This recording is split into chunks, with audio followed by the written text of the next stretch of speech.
우리 인도자가 갑자기 이렇게 많이 우셔가지고 저 때문에 온 거 아니죠? 그래요. 이렇게 해서 감사합니다. 교회 공동체를 섬길 때 저도 이제 교회 사역을 시작하기 전부터 교회 공동체를 섬길 때 교회 안에 내가 때로는 이해할 수 없는 많은 각종 다양한 일들이 벌어지는 것을 보게 되었습니다. 그럴 때 때로는 내가 이 말을 했었어야 됐나? 하지 말았어야 됐나라는 그런 걱정과 두려움, 그러니까 내가 한 행동이나 그 말, 또 그 대상을 한번 이렇게 쳐다본 눈빛 하나 때문에 사실은 굉장히 제 스스로 그 마음이 굉장히 어렵고 괴롭고 힘들어했던 적이 있어요. 아까 우리 찬양 인도자가 마지막 기도 제목에 그런 얘기했죠. 우리가 서로를 향해 했던 말 한마디 때문에 우리가 서로 아파하고 고통하지 않았으면 좋겠다. 그런 기도를 하면서 우리 안에 참된 회복을 원하는 그런 기도를 했습니다. 그런데 우리가 기도하지만, 우리가 의식하고 살아가지만, 생각하면서 살아가지만 실제로 우리의 삶이 늘 그렇게 하나님 앞에 아름답게 그리고 교회가 늘 교회다운 모습으로 살아가느냐, 또 아닌 부분들을 발견하게 된다라는 거죠. 때로는 그래서 그 하나님의 존재 앞에서 내가 했던 그런 행동 하나, 말 한마디, 때로는 쳐다봤던 그 눈빛 하나 때문에 우리는 하나님의 그 존재 앞에 두려워하며 떨며 살아가게 되더라라는 것이죠. 나의 죄인됨으로 인하여 아파하고 울부짖으며 하나님 앞에 회개하며 살아간다는 것입니다. 누군가에게 해서는 안 될 말 때문에 내가 그 말을 한 것 같아서 그게 내가 한 말을 후회하면서 그게 계속 내 영혼과 심령에 부딪혀 오는 그런 어떤 것들 때문에 긴긴 밤을 그렇게 지새우는 그런 삶을 살아가기도 한다라는 거죠. 예수님을 믿고 우리 안에 발견되는 가장 큰, 예수님을 만나기 전과 후의 가장 큰 차이점은 바로 이러한 모습들이 우리 안에 나타난다라는 거죠. 하나님의 존재 앞에서 오늘 설교의 제목처럼 거룩한 두려움을 가지고 우리는 살아가게 됩니다. 때로는 그래서 내가 별거 아닌 말, 별거 아닌 행동, 내가 의뢰의 그런 행동들 해왔는데 그거 하나 때문에 우리의 심령에 부딪혀오는 그런 일들이 우리의 삶에 나타난다는 거죠. 내가 행한 일, 그걸로 인해 아파할 공동체들을 생각하며 사실 이게 별거 아닌데 괜히 눈물 나고 괜히 미안하고 한 그런 감정들이 우리 안에 부딪혀올 때가 있다는 사실을 기억해요. 저도 처음부터 목사가 되려고 신앙생활 한 건 아닙니다. 그냥 예수님 좋았고, 여러분 잘 아시죠? 교회 가서 뛰어노는 게 좋았고, 그냥 기도하러 가는 게 좋았고, 예배당 수련회 가면 가장 앞자리에서 크게 소리 지르면서 기도하는 게 좋았던 기억이 있습니다.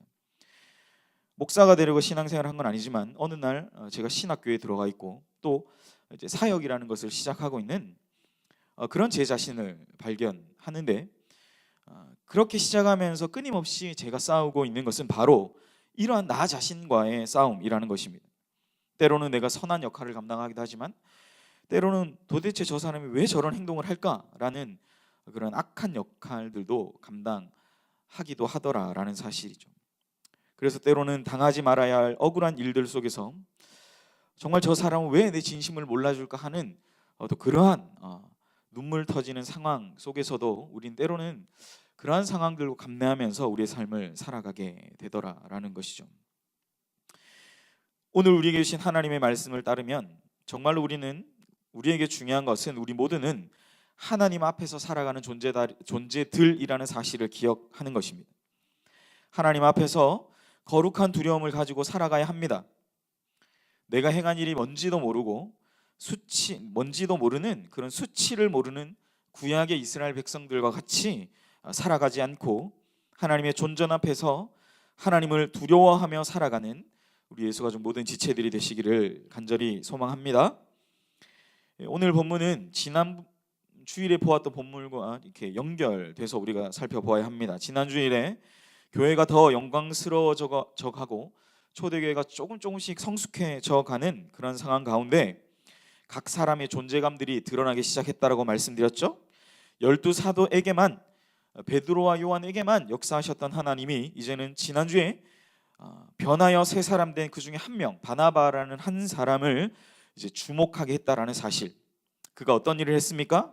자기의 밭을 팔았고 가난한 사람들이 없도록 그 물질들을 나누었다라는 것을 우리가 말씀을 통해 들었습니다. 그런데 오늘 본문은 이 바나바와 베드로와 요한은 하나님을 두려워함으로 이러한 일들을 교회 앞에서 했지만 오늘 본문은 그것과는 전혀 대조적으로 같은 밭을 팔았는데 오히려 죽임을 당한 그 사람들을 소개하고 있습니다. 남편과 아내였던 이 두 사람으로 인해 사실은 초대교회는 아주 심각한 영적 그리고 현상적인 위기에 처할 뻔했던 그러한 사건입니다.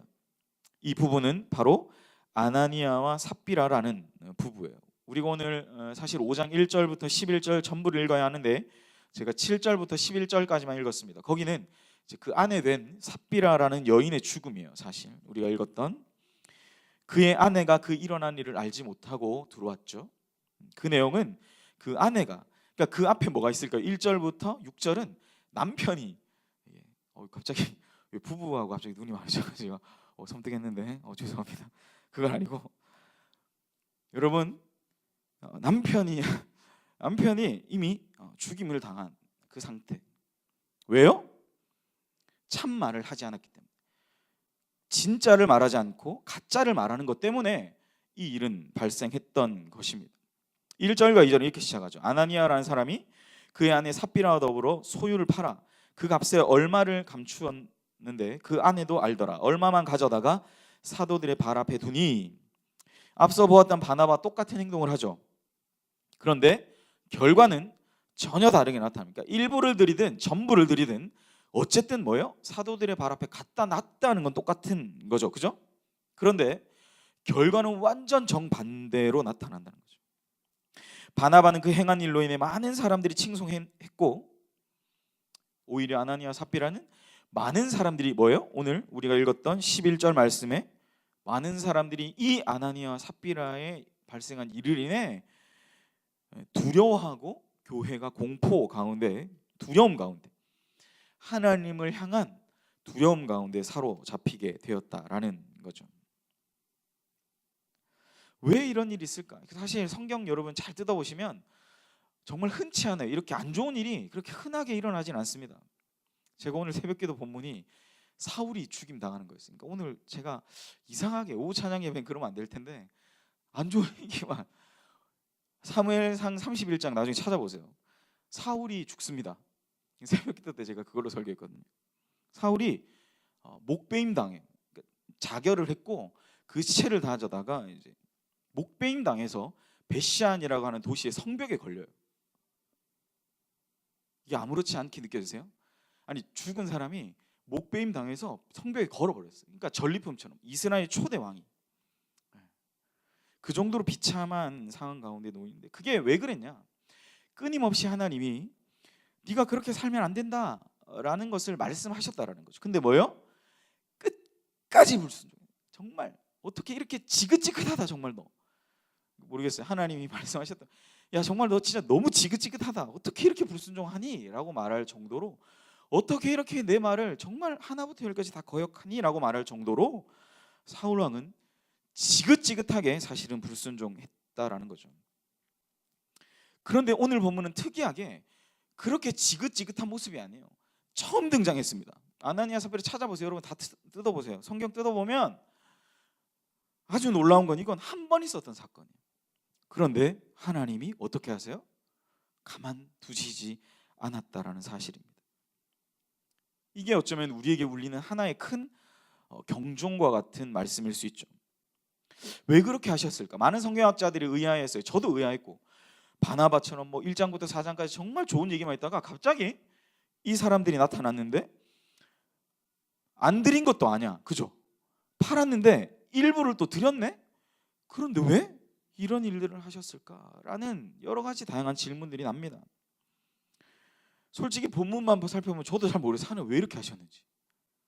그런데 우리가 하나 유추해 볼 수 있는 건 초대교회 당시에 이 초대교회가 예루살렘 교회가 세워져 가는 초기 단계였다라는 사실입니다. 그러니까 하나님은 이 거룩한 교회, 하나님의 거룩한 교회가 온전히 세워져 가는 데 있어서 이 아나니아와 삽비라 부부의 사건이 그냥 그대로 흘러가면 안 된다라는 생각하셨던 것 같아요. 그러니까 사도 베드로를 통해서 이 부부를 완벽하게 징계하시는 모습을 보여준다는 거죠. 아주 사소할 수 있는, 또 아주 별거 아닐 수 있는, 그런데 뭐요? 오늘 우리에게 주시는 말씀, 우리에게 주시는 하나의 경종과 같은 말씀이 된다라는 겁니다. 마태복음 6장 1절에 보면 이런 얘기가 있어요. 사람에게 보이려고 의로운 일을 행하려고 하는 사람들에 관한 이야기. 사람에게 보이려고 그들 앞에서 너희의 의를 행하지 않도록 주의하라. 그리하지 아니하면 하늘에 계신 너희 아버지께 상을 받지 못하느니라. 바나바와는 달리 아나니아 삽비라 부부는 마태복음에 어쩌면 이 말씀처럼 사람들에게 보이려는 그런 의로 보여진다라는 거죠. 사람에게 잘 보이고 싶은 거. 저도 이런 마음이 있긴 있어요. 그런데 하나님은 왜 이렇게 보이는 의에 이렇게 민감하셨을까? 어쩌면 초대교회가 결성된 가장 중요한 시기.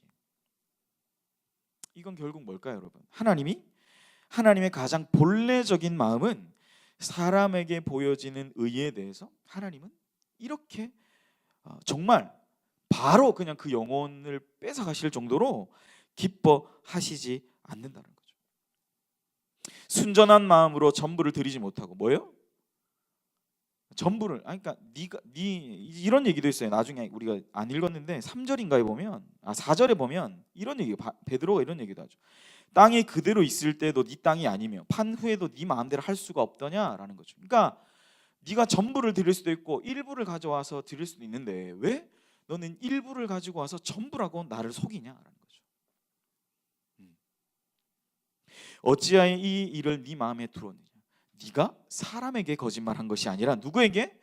하나님께 한 것이라는 거예요. 사실은 마태복음 6장을 비롯해서 공관복음에 지배적으로 나타나는 메시지 중에 하나가 예수님이 회칠한 무덤이라고 표현한 사람들이죠. 누굽니까? 회칠한 무덤이 뭔지는 아세요? 겉만 번지르르 하고 속은 다 썩어버린 무덤을 말하는 겁니다. 겉은 번지르르, 그런데 속은 다 썩어버린. 근데 그 사람이 누구였어요? 이런 외식하는, 겉만 번지르르한 사람들에 대해서 경고하실 때 바로 바리새인과 서기관과 같은 그런 자들에게 하나님은 말씀하셨습니다. 어쩌면 이 아나니아 삽비나 부부의 사건이 그러한 연결선상에 있는 거죠. 하나님 극렬하게 싫어하시는, 예수님이 극렬하게 싫어하시는 대상들. 그래서 나중에 그 바리새인들을 향해 예수님 뭐라고까지 말씀하세요? 독사의 자식들아라고 말씀하셨어요. 어떤 부분은 독사의 좀 더 이렇게 강력한 표현은 제가 여기서 참 못하겠네요. 새끼라는 표현 나옵니다. 했네 결국. 그런 표현돼요. 예수님이 이런 말씀하셨어요. 거의 욕이죠, 욕. 그런 얘기까지도 하셨다라는 겁니다. 이 부부의 죄는 뭐였어요? 바로 교회, 거룩한 교회 공동체, 공교회 앞에서, 하나님 앞에서 거짓말을 한 거죠. 아무런 두려움이 없이, 거리낌이 없이 그는 아무렇지도 않게 이 일을 말했다라는 거예요. 심지어는 남편에게 얘기했고 아내에게 말할 때도 뭐요? 그 아내도 물론 하나 그나마 불쌍한 건 뭡니까? 그 아내도 이런 일이 있었다는 걸 알지 못했다는 거 하나 불쌍하긴 한데, 그래도 여전히 천연덕스럽게 이건 그 값의 전부입니다 라고 그녀가 말합니다. 8절, 베드로가 이르되 그 땅의 판값이 이것뿐이냐 라고 물었을 때 뭐라고 말해요? 내게 말하라 하니 이것뿐입니다 라고 그 여인은 그렇게 천연덕스럽게 하나님 앞에 말했다라는 사실입니다. 베드로가 부부 모두에게 너희의 이 모든 행위는 하나님을 속인 행위고 성령을 기만한 행위며 주의 영을 시험한 행위다 라고 말씀하셨다는 거죠. 하나님을 속인 행위, 이게 그냥 간주당하는 거예요. 이 아주 사소한 일에 베드로는 너희가 이런 일을 했다라고 선포하며 말합니다. 전혀 자신들이 행동한 이 일들이 이런 결과를 낳을지 몰랐다는 거죠. 아마 그 얘기 들으면서도 의아했을 거예요. 내가 진짜 이렇게 잘못했나? 그러나 뭡니까? 하나님은 이 부부의 반응과는 전혀 다르게 이 모든 일에 대한 주님의 뜻을 선포하시죠. 너희는 마음에 사탄이 가득하고 성령을 속인 것이고 주의 영을 시험한 것이다. 성경을 읽다 보면 가끔 하나님이 너무하신 것 아닌가. 저는 이 본문 읽을 때마다 사실 그 생각을 좀 하긴 해요. 사실 그래서 어려운 마음으로 오늘 본문의 말씀을 전합니다. 너무하신 게 아닌가라는 생각이 드는데 그게 그 몇몇 본문 중에 나타난 사건이 오늘 이 사건이죠. 꼭 이렇게까지 하셨어야 했나? 이런 질문들을 갖고 여러 가지 자료들을 찾아봤는데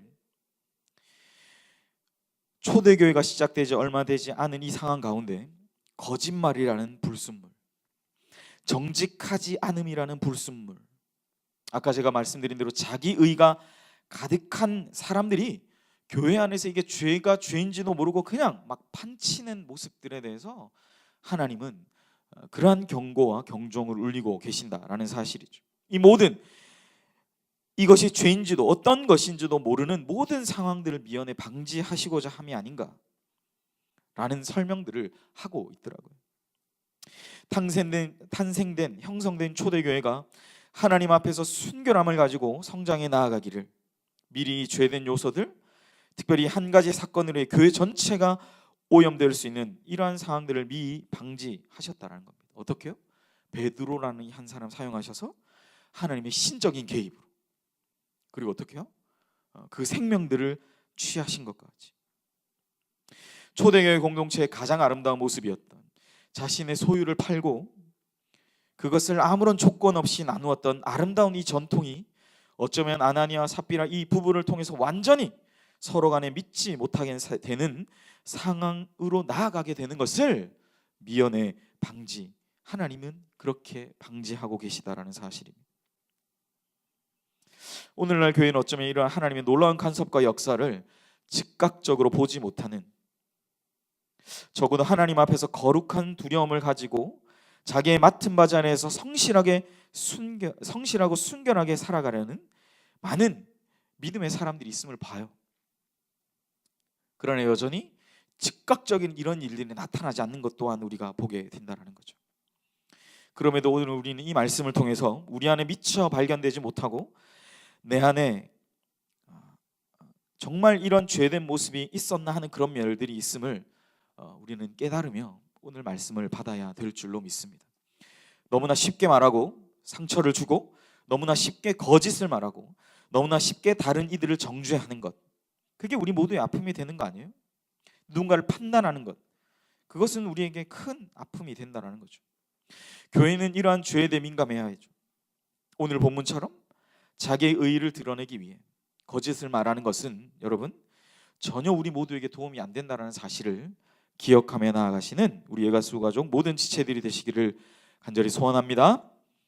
말씀을 정리할게요. 교회는 우리 각자의 헌신으로 세워져요. 그죠? 아멘이십니까? 그게 뭐 찬양팀의 찬양팀, 뒤에서 서포팅하는 사람들, 안내위원, 또 정말 뭐 물건 하나 가지러 오고 가는 그런 작은 헌신들 하나하나로 교회는 세워지죠. 우리의 헌신은 오늘 본문에 따르면 거룩한 두려움을 동반 수반하여 세워져야 된다는 사실입니다. 우리의 헌신이 하나님 앞에서 드려진다는 것을 기억하고 누가 때로는 알아주지 않아도 누가 이야기하지 않아도 묵묵히 이 일을 걸어갈 수 있는 저와 여러분 되시기를 소원합니다. 아나니아와 삽비라 같지 않고 바나바와 같은 사람들이 일어나는 우리 예수가족 공동체가 되기를 바랍니다. 나를 위하여 십자가에 달려 죽임당하신 그 주님, 2000년 전에 이 땅에 오신 그 예수님을 생각하는 2018년 12월입니다. 여러분, 이 한 달은 바로 그 십자가의 주님, 나의 헌신은 나의 자랑으로 드러내는 것이 아니라 오직 하나님, 그 아기 예수의 탄생, 오직 그 예수 그분께 드리는 우리의 헌신이 되어야 될 줄 믿습니다. 그 아기 예수께 우리의 모든 경배와 찬양을 올려드리는 귀한 우리 예수가족 모든 지체들이 되기를 축복합니다. 우리 함께 찬양했으면 좋겠어요. 십자가 그 사랑 멀리 떠나서, 때로 우리가 멀리 떠날 때가 있지만 또한 우리의 삶에 무너진 삶의 부분들을 발견하지만 그 가운데 우리가 주님을 생각하며 우리를 보호하시고 지키시는 그 하나님으로 인해 우리의 각자의 헌신과 우리의 삶의 고백을 주 앞에 올려드리는 우리 모두가 되기를 소망하며 우리 함께 찬양하며 나아가겠습니다.